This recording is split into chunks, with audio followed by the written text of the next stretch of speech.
Welcome back to part 2 of how to draw mandalas. This week we're going to continue to build on what we learned last week and improve our drawing even more. Let's get started.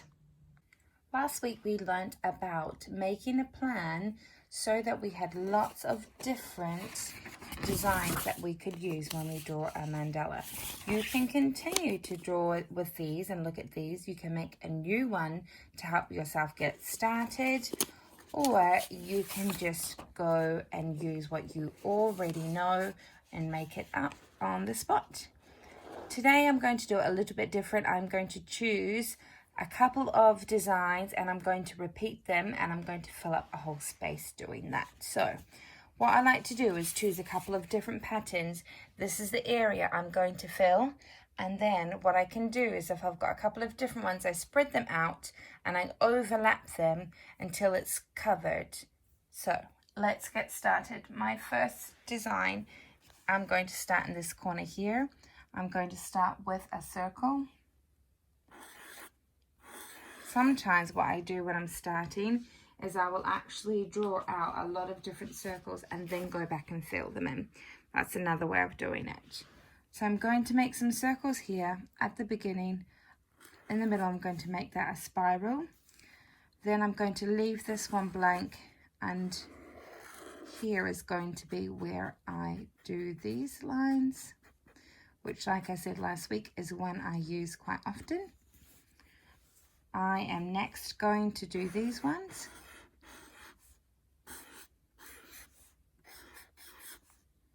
All the way around. Like I said last week, you can trace over things if you would like, in order to trace around circles and things like that if you want to get a perfect circle. As for me, I like it to be a bit imperfect. Also, I've done it for a while, so I've gotten a bit better at being able to draw circles that aren't completely oval and egg-shaped. I'm going to go around it here.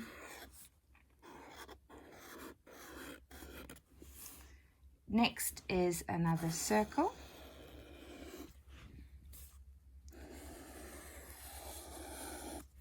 You can see here, it's definitely not perfectly shaped, but when you have got it filled in, you don't notice. And also, I quite like the imperfection. And then I do some lines all the way around.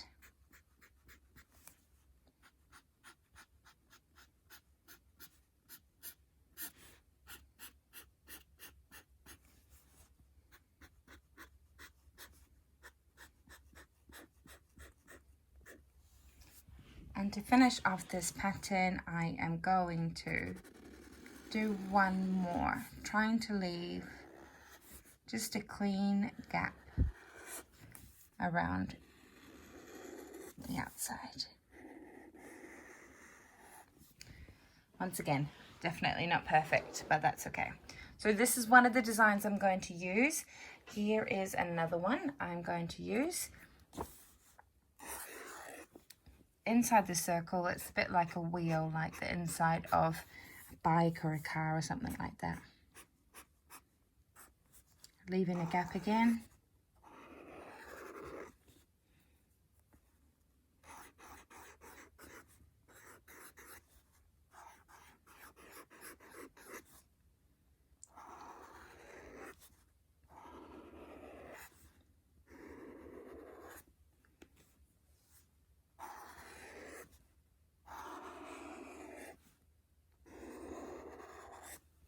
Another one I like to do is just a curved line instead of a straight one. It's just a different variation.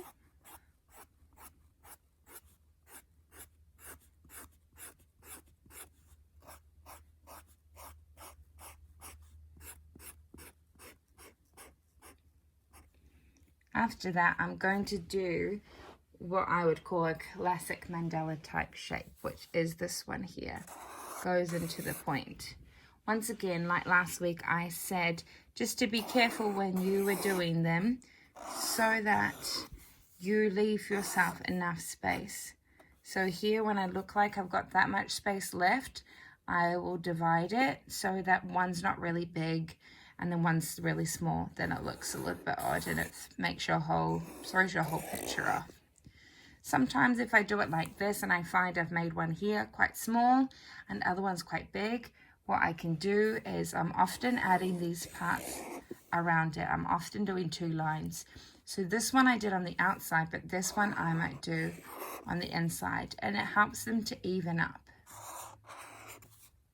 I often use that, and the good thing about filling up a space is when it's full, you don't notice those differences in sizes so much. Inside them, I'm going to do these shapes. And you can see you can adjust them based on how big that space is. So this is a bit higher, so I made this one a bit higher.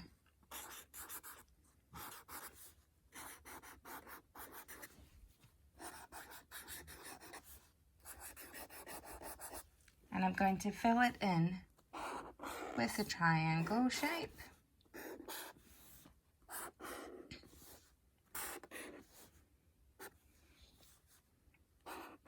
Once again, I'm doing these double lines. So if one of them I had made too small or too big, this is where I could adjust it. And then an oval. Half semicircle, sorry.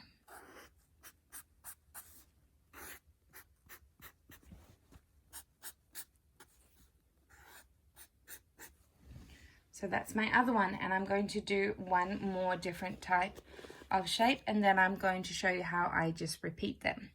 So the next one I'm going to do starts with a circle here.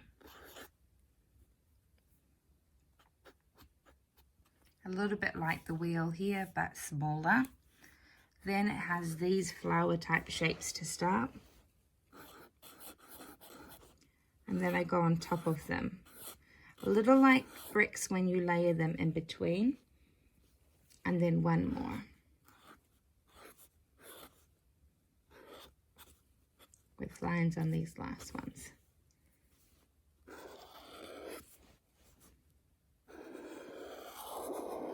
I'm going to again use this kind of trick where I fill it in.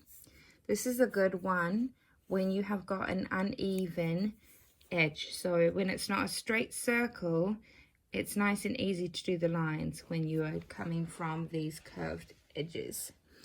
So I could either do this around here, or I could just draw those lines straight out. Depends how big I want them to be.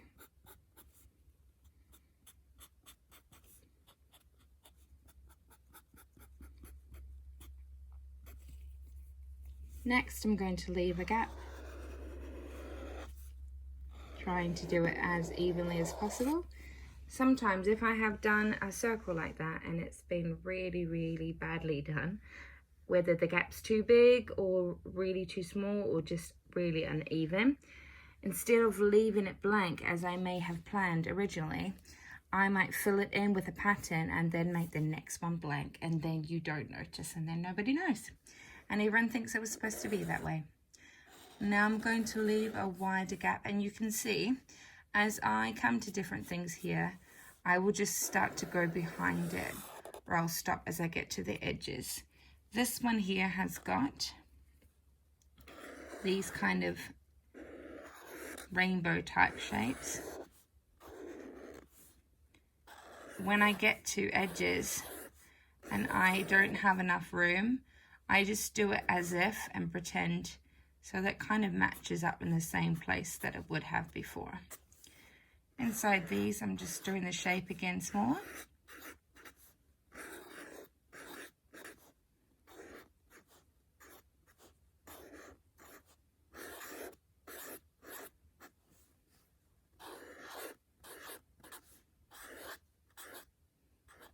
And I want to fill it in the gap, so I'm just doing some little triangles in the middle.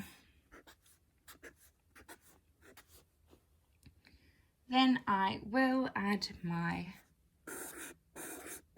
petals.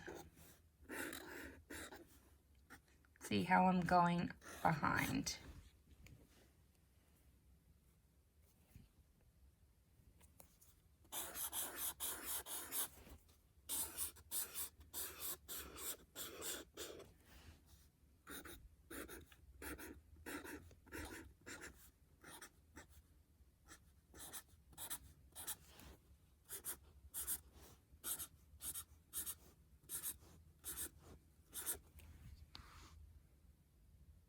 Now I have got my 3 main designs. I will show you how I add them on to each other and repeat them throughout the picture. I can either choose to do it with making them different sizes, or I can just continue to overlap them with each other. So I'm going to go back and take this one that I've done here, and I'm going to draw it over here. I can either do it straight away there, or I can leave a gap. I'm going to do it straight away here, and I'm going to make it a bit bigger. So I'm copying the same thing here. Spiral in the middle. There's a gap. Of course, you can change these as well. It doesn't have to be exactly the same. The reason I do them exactly the same sometimes is when I'm stuck for ideas and I can't think of lots of different kinds.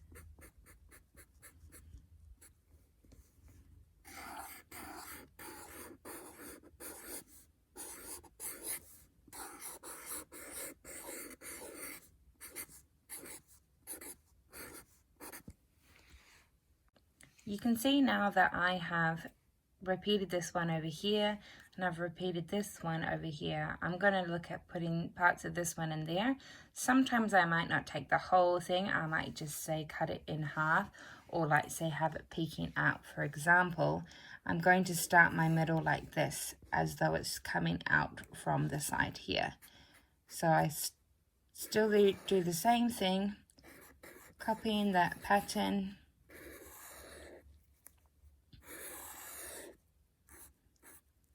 But it's coming out in a half. So it looks as though the pattern continues and like disappears off the page.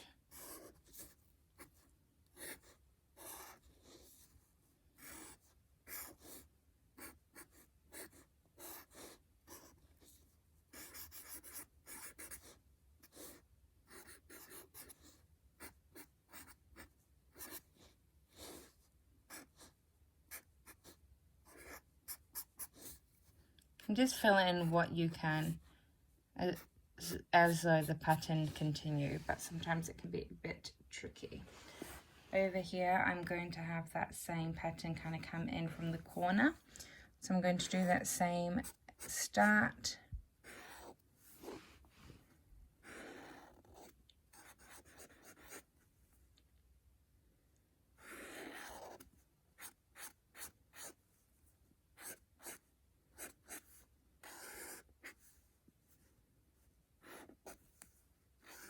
Gets a bit harder as you run out of space.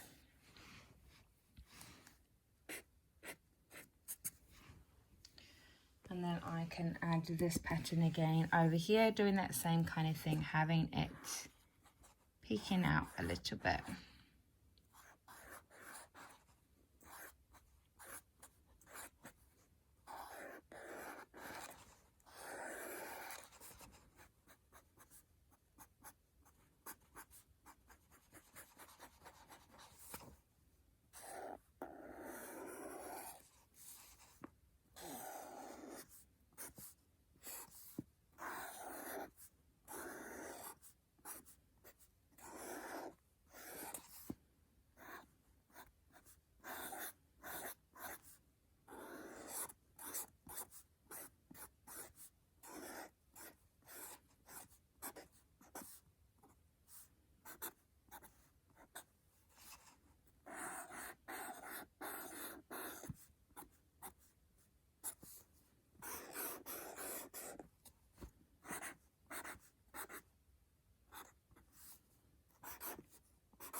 Now you can see I don't have a lot of space left, so sometimes I just fill it in with different things.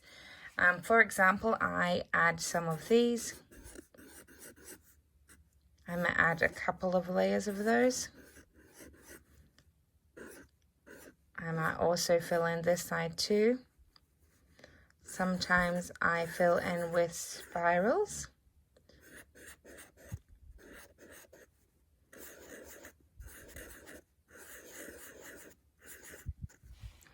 I'll look at all of the gaps and I'll fill them in with a combination of different things. Up here, I'm going to use spirals because there are all of these gaps.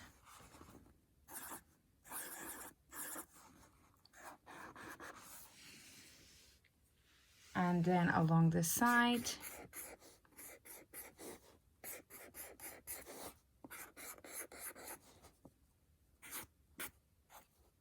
You can add different designs or repeat different things if you want. I like it all filled in when I'm doing a repeated pattern like this. Then I can look back and I have got this whole design and I have just used 3 different patterns and you repeating them across the page.